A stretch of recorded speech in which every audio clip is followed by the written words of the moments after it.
¿Cómo podemos aprender de Jesús si no escuchamos su palabra? ¿Te das cuenta que cuando hablamos de un proceso de descristianización en el mundo es porque hay ignorancia de la palabra de Dios? Es decir, no lo escuchamos. En el nombre del Padre, del Hijo y del Espíritu Santo. Amén. Palabra de vida. Del Santo Evangelio según San Marcos, capítulo 1, versículos del 21 al 28. En aquel tiempo llegó Jesús a Cafarnaún y el sábado siguiente fue a la sinagoga y se puso a enseñar. Los oyentes quedaron asombrados de sus palabras, pues enseñaba como quien tiene autoridad y no como los escribas. Había en la sinagoga un hombre poseído por un espíritu inmundo que se puso a gritar: ¿Qué quieres tú con nosotros, Jesús de Nazaret? ¿Has venido a acabar con nosotros? Ya sé quién eres, el Santo de Dios. Jesús le ordenó: cállate y sal de él. El espíritu inmundo, sacudiendo al hombre con violencia y dando un alarido, salió de él. Todos quedaron estupefactos y se preguntaban: ¿qué es esto? ¿Qué nueva doctrina es esta? Este hombre tiene autoridad para mandar hasta los espíritus inmundos y lo obedecen. Y muy pronto se extendió su fama por toda Galilea. Palabra del Señor. Gloria a ti, Señor Jesús. Pues, queridos amigos, ya terminó el tiempo de la Navidad y comenzamos lo que se llama el tiempo ordinario, de tal manera que la vestimenta que los sacerdotes estarán utilizando en las celebraciones eucarísticas será el color verde. Cuando nosotros decimos un tiempo ordinario, no significa que no tiene tanta importancia como la Navidad o la Cuaresma o la Pascua. No. Lo que más bien diríamos es que de manera ordinaria nosotros tendríamos que estar buscando conocer la palabra de Dios, ponerla en práctica y compartirla con los demás. Eso tendría que ser lo ordinario, Hacer todos los días la voluntad de Dios, poner en práctica las obras de misericordia, anunciar a Cristo, escuchar su palabra. Quiero también como un punto muy importante a señalar es de que a lo largo de este año, en el tiempo ordinario, estaremos escuchando el Evangelio de San Marcos. Vale la pena recordar que cada año la Iglesia nos propone que conozcamos al Señor Jesús a través de los Evangelios sinópticos, Marcos, Lucas y Mateo. Este año estaremos siguiendo a San Marcos. Eso tengámoslo muy en cuenta. Por lo regular, en el tiempo de la Pascua y en el tiempo de la Navidad, a quien escuchamos o las lecturas que hacemos son del Evangelio de San Juan. Pero porque estamos en los inicios del Evangelio de San Marcos, se nos presenta a Jesús en su vida pública.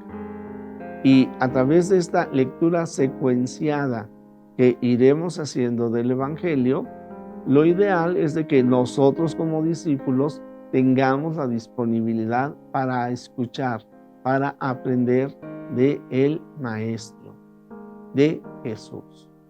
Porque en eso estaremos cambiando nuestra vida, estaremos conociendo la voluntad de Dios, estaremos realizándola y compartiendo la palabra del Señor. Y yo te pregunto, si dividiera yo el texto que escuchamos en dos partes, una, precisamente cuando dice que el Señor se puso a enseñar y todos quedaban asombrados, y luego vemos cómo el Señor Jesús libera a un endemoniado, ¿tú qué dirías que es lo más importante?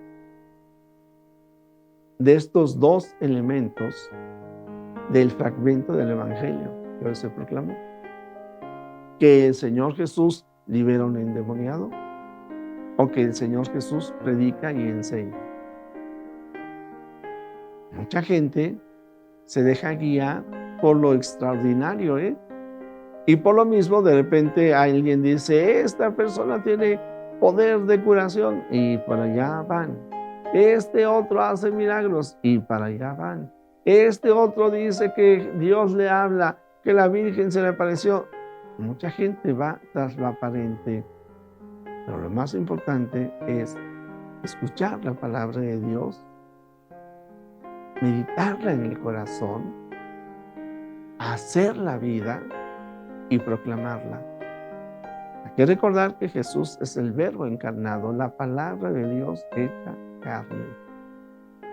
Y que entonces en sus enseñanzas cada uno de nosotros aprendemos a conocer a Dios, saber quién es Él, que es Padre, Hijo y Espíritu Santo, a conocernos a nosotros mismos, reconocer que somos hijos del Padre, hermanos de Jesucristo, templos vivos del Espíritu Santo, y experimentamos también el deseo de dar a conocer al Señor Jesús. Como la Virgen María, dejamos que la palabra de Dios se haga carne en nosotros, la encarnamos y la compartimos y le hacemos vida, amando y sirviendo a los que están a nuestro alrededor, siendo misericordiosos con aquellos que nos rodean, participando de la alegría de la oración y la adoración, formando comunidad, participando en la misa, escuchando la palabra de Dios y proclamándola, confesándonos y comulgando, y experimentando en nuestro corazón el deseo de hacer la voluntad de Dios.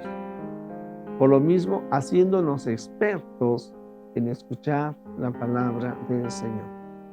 Por eso, hay que reconocer que, por ejemplo, en la misa muchas personas escuchan la palabra del Señor, o más bien oyen la palabra del Señor. Y voy a usar una expresión, pero parecería que les entra por un oído y les sale por el otro. Yo por eso a veces en broma digo, tápate bien una oreja para que entre la palabra y no salga. Ahí se quede en ti y le des vuelta en la mente, en el corazón. Cuando nosotros escuchamos la palabra de Dios, siempre tendríamos que preguntarnos, ¿y tú qué me dices, Señor? ¿Y tú qué me pides que yo haga? Y pedirle al Señor que derrame su Espíritu en nuestros corazones para que hagamos en todo la voluntad del Señor. La palabra de Dios no es palabra humana. Por eso, cuando nosotros leemos el Evangelio, sabemos que estamos escuchando y observando las palabras y los hechos del Señor Jesús. Y entonces, atentos a la palabra del Señor, le decimos, actúa en mí, en mi familia, en México y en el mundo. Pues, querido amigo, escuchemos la palabra del Señor. Y yo aprovecho para agradecer sus comentarios, los comentarios de María del Refugio Espinosa García, de Ramón Ortiz Aragón, de Rosa Márquez, de María Johnson, de Tarani AB, así lo puso, A.V. Sonia Cornejo, Gabriela González G., Edith Castro y Celestina. Jesús, que todos te conozcan y te amen es la única recompensa que quiero. El Señor está contigo. La bendición de Dios Todopoderoso, Padre, Hijo y Espíritu Santo, descienda sobre ti, sobre tu familia, sobre México y el mundo entero. Amén.